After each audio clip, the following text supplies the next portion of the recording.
অবশেষে নিজের দেশে নিজের মাটিতে ফিরে এসেছেন জনাব তারেক রহমান। দীর্ঘ ১৭ বছর চাইলেও তিনি দেশে আসতে পারেননি। মানে এই যে অনেকে দীর্ঘ সময় বিদেশে থাকেন, কিন্তু এই যে বোধটা যে আমি চাইলেও যেকোনো সময় দেশে যেতে পারি না, এটা কতটা মর্মান্তিক হতে পারে, এটা ইনফ্যাক্ট শুধু তার পক্ষেই বোঝা সম্ভব। এটা আমরা বুঝতে পারি যখন তিনি দেশে এসে নামলেন বিমানবন্দর, ঢাকা বিমানবন্দর থেকে যখন বেরোচ্ছেন, তিনি হঠাৎ একটা জায়গা যেখানে ফুল গাছ লাগানো আছে, ওটার মাটি স্পর্শ করতে গেলেন, খালি পায়ে ওই মাটির উপরে দাঁড়ালেন। আমরা ধারণা করতে পারি কিরকম আবেগ এই মানুষটার মধ্যে জমা হয়েছিল। খুব স্বাভাবিক। তার সবকিছু নিয়েই গতকাল সারাদিন দিনভর মানুষ সামাজিক মাধ্যমে আলোচনা করেছে, টিভি চ্যানেলগুলো। তিনি প্রথম যখন সিলেটে এসছেন, দেশের মাটিতে অবতরণ করেছেন, ঢাকায় এসছেন, বসছেন, কথা বলছেন, ডক্টর ইউনূসের সাথে আলাপ করছেন, তাকে বরণ করে নেওয়া হচ্ছে, তার জার্নি যেখানে জনসমাবেশ হচ্ছে সেখানে সবকিছু সবকিছু দেখানো হয়েছে। কিন্তু সবকিছু ছাপিয়ে তার বক্তৃতাটা, ইনফ্যাক্ট এটার একটা অ্যানালিসিস আমাদের করতে হবে, কারণ দেশে ফিরে আসা আসলে তিনি কি বার্তা দিতে চেয়েছেন, তাকে আমরা কিভাবে দেখব, এই বার্তাটা দিয়ে তিনি আসলে কি করলেন। এবং আমি এভাবে দেখতে চাই, শুরুতে বলে রাখি যে তিনি নিজের প্রতি একটা চ্যালেঞ্জ নিজে তৈরি করেছেন। এটা সুনির্দিষ্ট পরিকল্পিত বলেই মনে করি, কিন্তু একটা চ্যালেঞ্জ তৈরি হয়েছে যেটা তিনি তৈরি করেছেন। এর জন্য তাকে ভবিষ্যতে নিশ্চিতভাবেই নিশ্চিতভাবেই জবাবদিহি করতে হবে। একটা গণতান্ত্রিক ব্যবস্থায় জবাবদিহি থাকতে হয়, মানুষ জবাবদিহি চাইবে, এবং আমি আশা করি সেই জবাবদিহির জবাব তিনি সুন্দরভাবে দিতে পারবেন। কি চ্যালেঞ্জ তৈরি করেছেন আমি সেই জায়গায় আসবো। তার ভাষণের কন্টেন্ট নিয়ে কয়েকটা কথা একটু বলি। তিনি কি কি বলেছেন। তিনি শুরু করেছেন ৭১ সাল দিয়ে। এটা বলার সাথে সাথে আমি আশা করি জামাতের কিছু লোকজন আছে তারা বলতেই পারেন, it's a stupid stupid plan, stupid decision. ৭১ আনলেই নাকি ভারতের দালাল হয়ে যায় এবং তার ভোট কমতে শুরু করে বলবে। তাহলে তো জামাতিদের বা তাদের সাথে অ্যালাইন কিছু লোকজন আছে, তাদের খুশি হওয়ার কথা। তারেক রহমান শুধু ৭১ এবার না, এর পরেও আবারও বলেছেন। যাই হোক, আমরা মনে করি অত্যন্ত সঠিকভাবে তিনি ৭১কে এনেছেন। আমাদের যে জাতি রাষ্ট্রের তোর জন্ম হয়েছে, সেখানকার শহীদের রক্তের কথা আছে এবং কয়েকটা ল্যান্ডমার্ক কথা বললেন। এবং খুব ইন্টারেস্টিংলি চতুর্থ যে ল্যান্ডমার্ক ৭১-এর পরের, ৭১কে সরিয়ে রাখলে তৃতীয় যে ল্যান্ডমার্ক, সেটার মুখোমুখি তিনি দাঁড়িয়ে আছেন। আর দুটো ঘটনাচক্রে তার বাবা এবং মা ছিলেন। আমি আমার একটা কলাম এটা লিখছিলাম, বিশেষ করে ৭৫-এর ৭ই নভেম্বর, বিশেষ করে আরো যদি বলি নভেম্বরের ৩ থেকে ৭, ১৫ আগস্টের পরে দেশ বেশ টার্মোয়েলের মধ্যে ছিল। তারপর ৩ থেকে ৭-এর এই সময়টা খুবই খুবই ক্রুশাল ছিল, এবং সেখানে জিয়াউর রহমান অসাধারণ ডিসাইসিভ রোল প্লে করেছেন এবং এই দেশের স্টেবিলিটি নিশ্চিত করেছেন। তারপর ৯০-তে এরশাদ বিরোধী আন্দোলনে তার মা অতি গুরুত্বপূর্ণ এবং প্রধানতম ভূমিকা পালন করেছেন। এবং এখন বাংলাদেশ আবার একটা খুবই ভালনারেবল অবস্থায় এসে হাজির, এবং যারা তারেক রহমান ঘটনাচক্রে আবারও অত্যন্ত গুরুত্বপূর্ণ একটা রোল প্লে করার জায়গায় দাঁড়িয়ে আছেন। এখন পর্যন্ত তিনি যা যা করেছেন প্রত্যেকটা জিনিসকে আমরা সঠিক আছেন বলেই মনে করি, কিন্তু জার্নিটা অনেক লম্বা, সে জায়গায় আসবো। এরপর সর্বশেষে ২৪-এ এসছেন। ২৪-এ আমরা আমাদের সার্বভৌমত্ব রক্ষা করেছি, সেগুলোর কথা এসছেন। এবং তিনি সেখানে যে সবাই অকাতরে প্রাণ দিয়েছে, সব শ্রেণী পেশার মানুষ, রাজনৈতিক অরাজনৈতিক ব্যক্তিত্ব আহত হয়েছেন, তিনি শহীদ উসমান হাদির কথা এনেছেন। এবং প্রত্যেকের যে রক্তের ঋণ, প্রত্যেকের যে আহত হওয়ার ঋণ, সেটা যদি আমরা মানে পরিশোধ করতে চাই, সেটা দেশ গড়ার মাধ্যমেই হতে পারে। তিনি এটাকেই হাইলাইট করেছেন।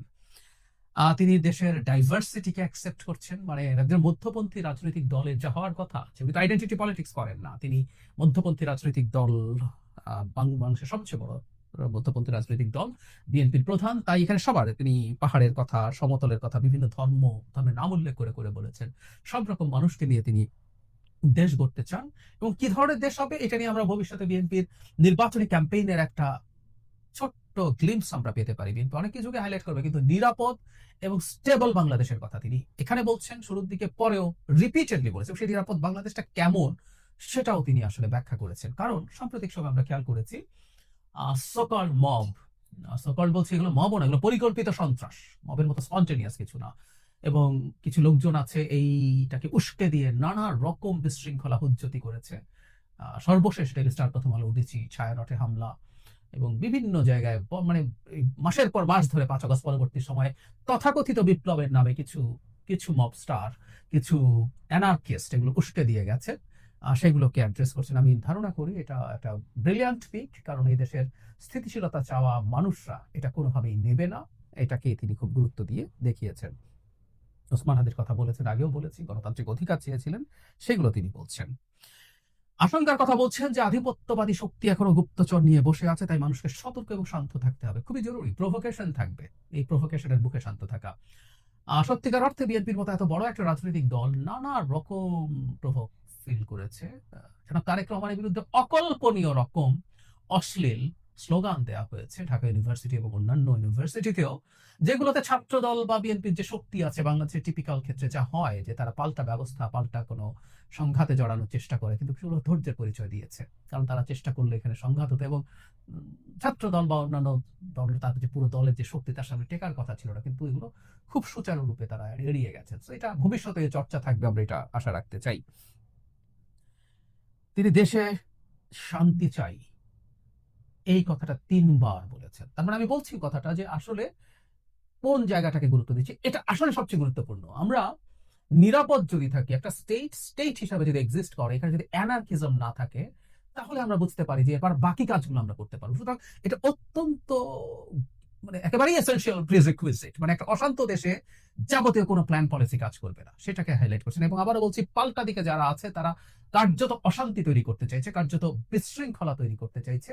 সুতরাং তার বিপরীতে শান্তি চাই উনি 3 বার বলেছেন। সুতরাং আমি বলছি এটা ধারণা করা যায় যৌক্তিকভাবেই এটাকে বিএনপি তার নির্বাচনী ক্যাম্পেইনের একটা গুরুত্বপূর্ণ ইস্যুতে পরিণত করবে। মায়ের কথা এসছে, তার মন মায়ের কাছে পড়ে আছে, খুব স্বাভাবিক। আমি বলছিলাম যে এমন একটা সময় আসলেন, মাকে মৃত্যু শয্যায় দেখছেন, কিন্তু তার পক্ষে আসলে চুপ করে থাকার সুযোগ নেই। তিনি নিজেও বলছেন যে তার আগে সবার কাছে যে যারা বসে আছেন এখানে, সারা দেশে যারা দেখছেন, সবার সাথে তিনি আসলে তার মত বিনিময় করতে এসেছেন, কথা বলতে এসেছেন, তারপর মায়ের কাছে যাবেন। এবং আমি এটা বলি যে মায়ের সাথে দেখা করে সেই শোকও খুব বেশি সময় তিনি নিয়ে চলতে পারবেন না। জবাবটাও তার কথায় খুব চমৎকার ভাবে আছে। তার মা যে জাতি জনগণের জন্য গোটা জীবন বিসর্জন দিয়েছেন, জীবনের চেয়ে বেশি ভালোবেসেছেন, তাদের কাছে তিনি ফিরে যাবেন। এটা আমাদের স্বার্থেই প্রয়োজন, আসলে আমরা আমাদের স্বার্থেই চাই তিনি ওইভাবে চলে আসুন। শান্তি শৃঙ্খলার কথা বারবার বলছেন, যে কোনো মূল্যে সেটাকে নিশ্চিত করতে হবে সবাই মিলে। তার মানে যে এবার একটু আমরা সামারাইজ করি, কিন্তু কেন বলছি তিনি সবচেয়ে বিরাট চ্যালেঞ্জ তৈরি করছে, ওটা পরের দিকে আসছি। এর বাইরে আরেকটা সিগনিফিক্যান্ট দিক হচ্ছে তিনি তার বক্তব্যে একজন বিশ্বাসী মুসলিমের মতো কথা বলেছেন। মানে জামাতের দিক থেকে একটা ক্যাম্পেইন আছে এরকম যে জামাতে ইসলামীর পলিটিক্সের সমালোচনা করলে, একাত্তর নিয়ে সমালোচনা করলে তার গায়ে অমুসলিম ট্যাগ দিয়ে দেওয়ার চেষ্টা, ইসলাম বিদ্বেষী, নাস্তিক এসব ট্যাগ দিয়ে দেওয়ার একদম স্পষ্ট একটা চেষ্টা আছে মুখ বন্ধ করে দেওয়ার জন্য। মানে তখন একটা কথা বলতাম যে একটা মানুষ জামাত ইসলামের রাজনীতি না করেও, মধ্যপন্থী রাজনীতি করেও একজন বিশ্বাসী মুসলিম হতে পারে, এবং বিএনপির এই ব্র্যান্ডিংটা ছিল।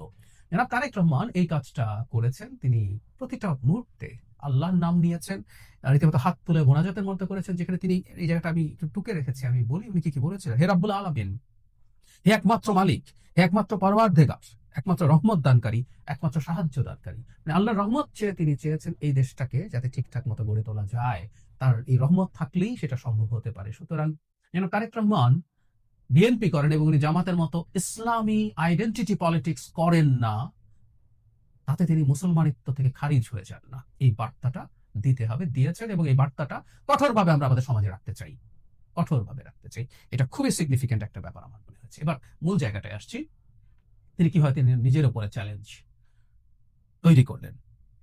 উনি মার্টিন লুথার কিংয়ের একটা বিখ্যাত speech, I have a dream, বর্ণবাদের বিরুদ্ধে যে সব মানুষ ইকুয়াল হয়ে জন্ম নেবে, ওই সময়টায় প্রচুর প্রচ্ছন্ন বর্ণবাদ ছিল, সেটাকে জনগণকে জিজ্ঞেস করে সেটার অনুকরণে বলেছেন আই হ্যাভ এ প্ল্যান।